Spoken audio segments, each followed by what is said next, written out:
حافظ ابن عساکر تاریخ دمشق میں روایت کرتے ہیں، حضرت عمر فاروق کی دور خلافت ہے، ایک نوجوان تھا، بڑا نیک تھا، فاروق اعظم بھی بڑی محبت کرتے تھے اس سے، بڑا نیک تھا۔ اس کا کام یہ تھا کہ وہ مسجد میں جاتا، عبادت کرتا، اور اپنے والد کے مکان کو جاتا، والد کی مزاج پرسی کرتا، خدمت کرتا، بس کسی نے بھی اسے گناہوں کے راستے میں کبھی دیکھا نہیں تھا۔ روزانہ اس کا معمول تھا نماز پڑھتا، ان کے والد صاحب جہاں تھے ان کے پاس جاتا، ان کی خدمت وغیرہ جو بھی ہے کرتا۔ تو مسجد سے والد صاحب کے گھر کو جانے میں راستے میں ایک گھر کے پاس سے اس کا گزر ہوا، تو ایک عورت اسے بار بار ورگلاتی تھی اپنی طرف، بار بار اسے برائی کی دعوت دیتی تھی،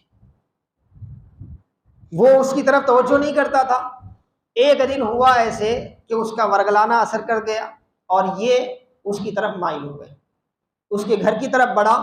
جیسے ہی عورت نے دیکھا کہ وہ اس کی طرف آ رہا ہے، وہ اپنے گھر میں اندر چلے گئی۔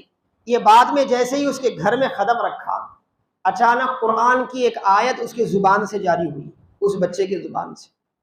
کیا؟ اللہ تبارک و تعالیٰ قرآن کریم میں فرماتا ہے اذا مسهم طائف من الشیطان تذکروا فاذا هم مبصرون۔ قرآن کہتا ہے کہ جو خوف الہی میں زندگی گزارتے ہیں، انہیں جب شیطان کسی بھی انداز سے چھو لیتا ہے تو وہ چوکنا ہو جاتے ہیں اور ان کی آنکھیں دیکھنے لگ جاتی ہے حقیقت کو۔ یہ آیت زبان سے جاری ہونا تھا کہ اس کے معانی اور مفہوم کی طرف توجہ چلے گئی، تو ایسا خوف اس پہ طاری ہو گیا کہ مارے خوف الہی کے بے ہوش ہو گیا، بے ہوش ہو گیا۔ وہ جو عورت ہے جو برائی کی دعوت دینے والی تھی، وہ پریشان ہو گئی۔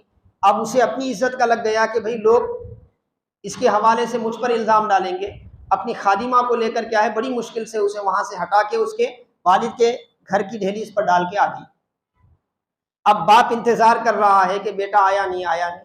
بعد میں بیٹے کی تلاش کے لیے سے وہ گھر سے باہر نکل رہا ہے تو کیا دیکھتا ہے کہ بیٹا اس کے گھر کے دروازے پر پڑا ہوا ہے اور بے ہوش ہے۔ وہ اپنے لوگوں کو بلا کر بیٹے کو اندر لے گیا، اسے ہوش میں لانے کی کوشش کی گئی۔ بڑی کوششوں کے بعد بیٹا ہوش میں آیا۔ آنے کے بعد کیا ہوا؟ باپ نے پوچھا کیا ہوا، تو سارا ماجرا اس نے بیان کیا۔ اور جب دوبارہ اس آیت کو اس نے پڑھنے لگا تو ایسا خوف اس پہ طاری ہوا کہ پھر بے ہوش ہو گیا۔ بے ہوش کیا ہوا کہ اس کے جسم سے اس کی روح نکل گئی، اس نوجوان کے جسم سے اس کی روح نکل گئی۔ اللہ کی اس کلام کا اثر ایسا تھا، اس کا خوف ایسا تھا کہ روح نکل گئی، مر گیا بچہ۔ خیر اس کو دفن کیا گیا، رات کا وقت تھا، تدفین کر دی گئی۔ صبح حضرت عمر فاروق کو معلوم ہوا کہ فلاں جو نوجوان تھا اس کا انتقال ہو گیا اور اس کی تدفین بھی ہو گئی۔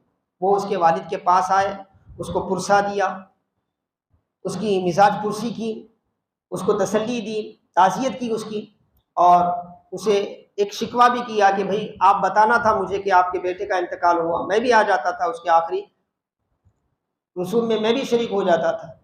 تو باپ نے کہا کہ امیر المومنین ہم بتاتے تھے، آپ کو رات ہو گئی تھی، آپ کو بتانا مناسب نہیں سمجھا گیا، اسی لیے کیا ہے ہم نے نہیں بتایا۔ تو خیر آپ نے اس کی خبر کی جگہ معلوم کی، وہاں گئے، اس کے لیے دعا فرمائی، اور خبر والے سے خطاب کر کے اس بچے سے پکار کر کہنے لگے کہ اے بچے، اللہ کا حکم ہے لمن خاف مقام ربہ جنتان، جو اللہ کے خوف، اللہ کے حضور حاضری کے خوف میں مبتلا ہوتا ہے، اللہ اسے 2 جنتیں دیتا ہے، 2 جنتیں دیتا ہے۔ سورہ رحمان کی آیت ہے۔ تیرے ساتھ کیا معاملہ ہوا؟ تو خبر سے حضرت عمر فاروق کو آواز آئی، اس نوجوان نے خبر سے آواز دی کہ اے امیر المومنین، میرے رب نے مجھے 2 جنتیں عطا کر دی، میرے رب نے مجھے 2 جنتیں عطا کی ہیں۔ تو خوف خدا جو ہے انسان کو گناہوں سے بچاتا ہے دنیا میں، اور آخرت میں اس کی برکت سے اللہ تبارک و تعالیٰ جو ہے اپنا قرب عطا فرماتا ہے، اپنی فضل کی بارشیں اس پر فرماتا ہے۔ تو آج کے اس معاشرے میں بچے سے لے کر جوان تک، بوڑھے تک، ہر ایک کے لیے سب سے بڑی اہم چیز اور ضروری چیز کیا ہے؟ وہ اللہ کا خوف۔